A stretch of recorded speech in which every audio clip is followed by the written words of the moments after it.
بسم اللہ الرحمن الرحیم۔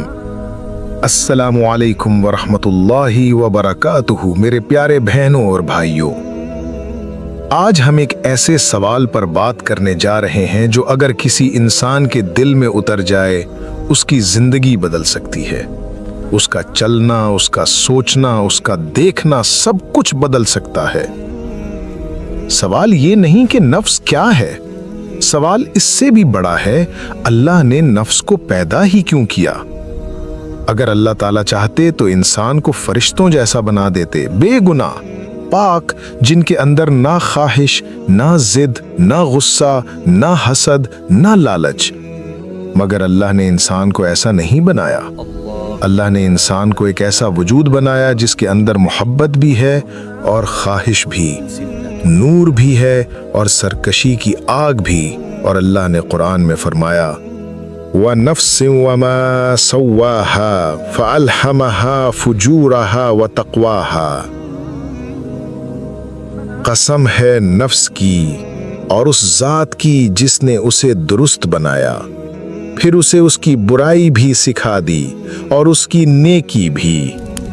میرے عزیزو، اللہ نے نفس کو صرف اس لیے پیدا نہیں کیا کہ وہ ہمیں گمراہ کرے، نہیں۔ اللہ نے نفس کو اس لیے پیدا کیا کہ انسان کے اندر امتحان ظاہر ہو جائے۔ جس طرح سونا آگ میں تپ کر خالص ہوتا ہے، اسی طرح انسان نفس کی خواہشوں سے لڑ کر پاک ہوتا ہے۔ کبھی آپ نے سوچا، اگر ہمارے اندر نفس نہ ہوتا تو صبر کیسا ہوتا؟ تو تقوی کیسے بنتا؟ تو مجاہدہ کہاں ہوتا؟ تو اللہ کے قریب ہونے کی لذت ہم کیسے جانتے؟ عمر بن خطاب رضی اللہ تعالیٰ عنہ فرماتے تھے کہ میں نے جب بھی اپنے نفس کو مارا، اللہ نے مجھے بلندی دی۔ کیوں؟ کیونکہ نفس کو قابو کرنا ہی اصل مردانگی ہے۔ نبی کریم صلی اللہ علیہ وسلم نے فرمایا، اصل مجاہد وہ ہے جو اپنے نفس سے لڑے اللہ کی اطاعت کے لیے۔ نفس اگر نہ ہوتا تو یہ لڑائی بھی نہ ہوتی، اور اگر لڑائی نہ ہوتی تو اللہ کے ولی بھی نہ بنتے۔ میرے بھائی اور بہنوں، انسان صرف اس وقت بڑا بنتا ہے جب وہ اپنی خواہش کو اللہ کی رضا کے آگے توڑتا ہے، جب وہ کچھ چاہ کر بھی چھوڑ دیتا ہے، جب وہ کچھ کر سکتا ہے مگر صرف اللہ کے خوف سے نہیں کرتا۔ کبھی رات کو کوئی گناہ تمہیں بلاتا ہے، تمہارے ہاتھ کانپتے ہیں، دل دھڑکتا ہے، آواز آتی ہے کہ ایک دفعہ کر لو، کون دیکھ رہا ہے؟ یہ نفس ہے۔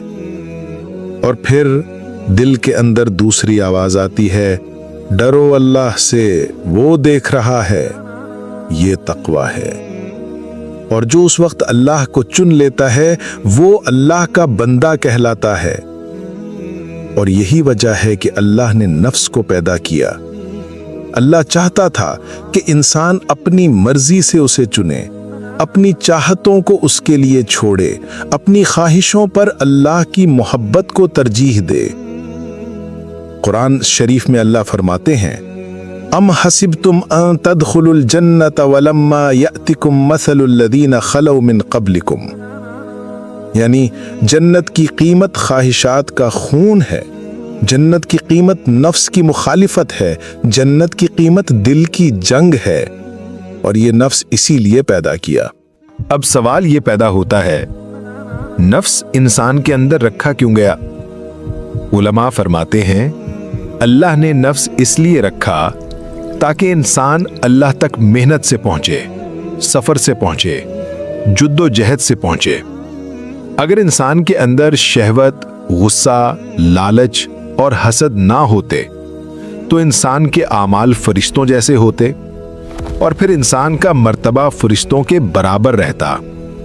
مگر اللہ نے انسان کو اس لیے پیدا کیا کہ وہ فرشتوں سے بھی آگے نکل جائے۔ کیا تم نے نہیں پڑھا؟ فرشتوں نے کہا، یا اللہ، یہ انسان زمین پر فساد کرے گا، خون بہائے گا۔ اللہ نے جواب میں بس یہ نہیں کہا کہ وہ سب کچھ نہیں کرے گا۔ اللہ نے فرمایا، انی اعلم ما لا تعلمون، میں وہ جانتا ہوں جو تم نہیں جانتے۔ کیا جانتے تھے اللہ؟ یہی کہ انسان کے اندر خواہش بھی ہوگی، غلطی بھی، کمزوری بھی، مگر اسی خواہش، اسی غلطی، اسی کمزوری کے باوجود جب وہ اللہ کو چنے گا تو اس کا درجہ فرشتوں سے اوپر ہو جائے گا۔ امام غزالی رحمت اللہ علیہ فرماتے تھے، نفس وہ گھوڑا ہے جو آدمی کو جنت تک بھی لے جا سکتا ہے اور جہنم تک بھی، اس کا رخ تم نے طے کرنا ہے۔ میرے بھائیوں، نفس سب سے بڑا دشمن اس لیے ہے کہ وہ اندر چیختا نہیں، وہ باہر نظر نہیں آتا۔ شیطان کبھی کبھی حملہ کرتا ہے مگر نفس ہر لمحہ موجود ہوتا ہے۔ نبی کریم صلی اللہ علیہ وسلم نے فرمایا، تمہارا سب سے بڑا دشمن تمہارا نفس ہے جو تمہارے پہلو میں ہے۔ اور اللہ نے نفس اس لیے رکھا تاکہ انسان کی اصل حقیقت ظاہر ہو جائے۔ کون ہے جو خواہش کے مقابلے میں اللہ کو چنتا ہے؟ کون ہے جو نفس کی آواز دبانے کے لیے راتوں کو اٹھتا ہے؟ کون ہے جو غصے کی آگ کو نگل لیتا ہے؟ کون ہے جو دنیا کی کشش چھوڑ کر اللہ کو پکارتا ہے؟ ہر نماز نفس کے خلاف جنگ ہے، ہر روزہ نفس کی بھوک پر وار ہے، ہر زکوٰۃ نفس کے لالچ پر ضرب ہے، ہر حج نفس کی خواہش کا قتل ہے۔ اگر نفس نہ ہوتا تو یہ ساری عبادتیں بھی نہ ہوتی، سجدہ بھی آسان ہوتا، روزہ بھی آسان ہوتا، تہجد بھی آسان ہوتا، گناہ چھوڑنا بھی آسان ہوتا، مگر اللہ نے انسان کے اندر نفس رکھا تاکہ بندہ اپنی مرضی کے خلاف اللہ کی مرضی کو چنے۔ میرے عزیزو، اللہ نے قرآن میں فرمایا، وَأَمَّا مَنْ خَافَ مَقَامَ رَبِّهِ وَنَهَى النَّفْسَ عَنِ الْهَوَىٰ فَإِنَّ الْجَنَّةَ هِيَ الْمَأْوَىٰ، اور جو اپنے رب کے سامنے کھڑے ہونے سے ڈرتا رہا اور اپنے نفس کو خواہش سے روکتا رہا تو اس کا ٹھکانہ جنت ہے۔ یہ آیت بتاتی ہے کہ جنت اعمال سے نہیں ملتی، جنت نفس کی مخالفت سے ملتی ہے۔ نفس کہے غصہ اتار دے، دل کہے نہیں اللہ کے لیے معاف کر دے۔ نفس کہے حرام دیکھ لے، دل کہے نہیں اللہ دیکھ رہا ہے۔ نفس کہے جھوٹ بول دے، دل کہے نہیں اللہ ناراض ہو جائے گا۔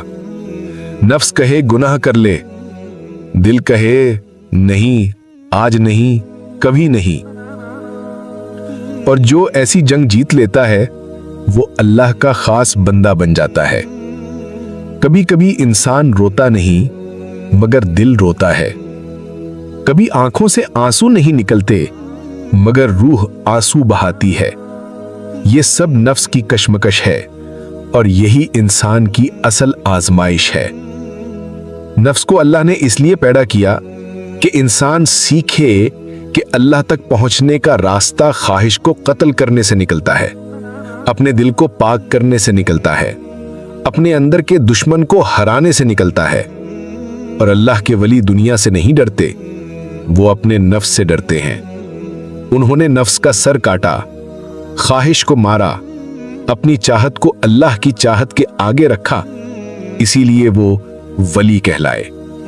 انہوں نے نفس کو سجدے میں جھکایا، اللہ نے انہیں ولیوں میں گنتی کر لی۔ مگر میرے بھائیوں، یہ سب کچھ تبھی ممکن ہے جب نفس کو پہچانا جائے، جب نفس کے ہر حملے سے بچا جائے، اور جب دل کے دروازے پر اللہ کے نام کا دانہ پیند رکھا دیا جائے۔ تو یاد رکھو، نفس تمہارا سب سے بڑا دشمن ہے مگر تمہارا سب سے بڑا محافظ بھی۔ اگر تم اسے جیت لو تو سمجھو کہ اللہ تک پہنچنے کا راستہ پا لیا، اور اگر تم نے اس کے آگے ہار مان لی تو سمجھو کہ دنیا اور آخرت میں خود کو ہلاک کر لیا۔ تو پھر سوچو، نفس کو کیا کرنا ہے، اسے کیسے ہرانا ہے، اور کس طرح اس کے آگے اپنے اللہ کے حکم کو کھڑا کرنا ہے۔ نفس کے 3 درجے اور وجہ تخلیق۔ اور میرے عزیزو، جب انسان اللہ کی اس تخلیق یعنی نفس کو سمجھنا شروع کرتا ہے تو اس کی ایک نئی دنیا کھلتی ہے، کیونکہ نفس صرف ایک چیز نہیں، یہ 3 شکلوں میں انسان کے اندر کام کرتا ہے۔ اللہ نے قرآن میں ان تینوں کا ذکر کیا ہے تاکہ بندہ جان سکے کہ وہ کس درجے پر کھڑا ہے، اسے کہاں جانا ہے اور اللہ نے کیوں اس کے اندر یہ طاقت رکھی۔ پہلا درجہ ہے نفس امارہ، وہ نفس جو انسان کو برائی کا حکم دیتا ہے، جو انسان کو کھینچتا ہے، جو ہر گناہ کو خوبصورت بنا دیتا ہے۔ قرآن میں آیا ہے ان النفس لامارۃ بالسوء، بے شک نفس تو برائی کا حکم دینے والا ہے۔ یہ نفس انسان کے اندر پہلا حملہ کرتا ہے، دل میں وسوسہ ڈالتا ہے، یہ کر لو کوئی نہیں دیکھ رہا، یہ چھوڑ دو اس میں کیا فائدہ، نماز بعد میں پڑھ لینا، ایک دفعہ دیکھ لو کوئی مسئلہ نہیں، غصہ اتارو اپنی عزت بچاؤ، حسد کرو دل ٹھنڈا ہو جائے گا۔ یہی وہ نفس ہے جس نے قابیل کو بھائی حابیل کا خون بہانے پر اکسایا۔